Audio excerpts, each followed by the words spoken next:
ঢাকায় সিনেমার লাস্যময়ী চিত্রনায়িকা পরীমণি ভালোবেসে বিয়ে করেছিলেন অভিনেতা শরীফুল রাজকে। 1 বছর পরেই সন্তানের বাবা মা হয়েছিলেন এই দম্পতি, কিন্তু রাজপরী সংসার সুখের হয়নি। ছেলে পূর্ণর 1 বছর পূর্ণ হওয়ার আগেই স্বামীকে ডিভোর্স দেন পরী। এরপর একমাত্র ছেলেকে নিয়েই ছিল এই নায়িকার জগৎ।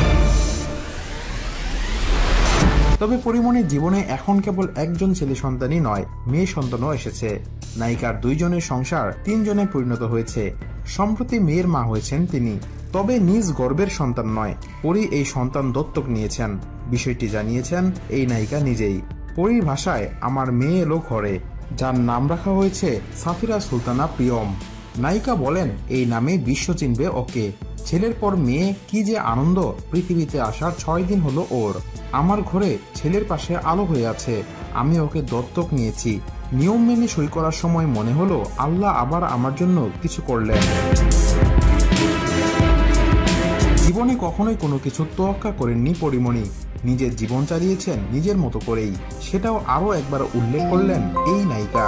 পরী বলেন, জীবনে কোনোদিন কিছু নিয়ম অনুযায়ী বা পরিকল্পনা করে করিনি আমি, তাই আল্লাহ আমার জন্য যা যা চেয়েছেন তাই মাথা পেতে নিয়েছি। ও পরীর মতোই আমার কোলে চলে এলো।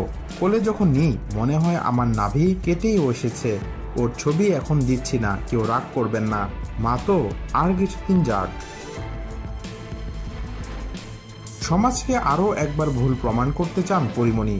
দেখাতে চান জন্ম না দিলেও সেই সন্তানকে সঠিকভাবে লালন পালন করে বড় করে তোলা যায়। পরী বলেন, আমি যা মন থেকে চাই তাই করি। কে কি বললো সেসব নিয়ে কোনোদিন ভাবিনি।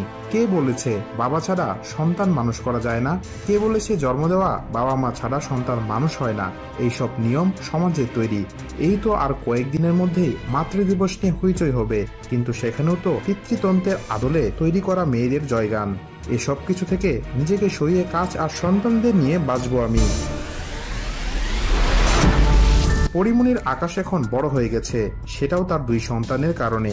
নায়িকার ভাষায়, এখন রাতের দিকে সব শান্ত হয়ে আসার পরে একদিকে ছেলে আর একদিকে ঘুমন্ত মেয়ের মাঝে যখন চোখ খুলে দেখি তখন মনে হয় পরীমণির আকাশটা বড় হয়ে আসছে।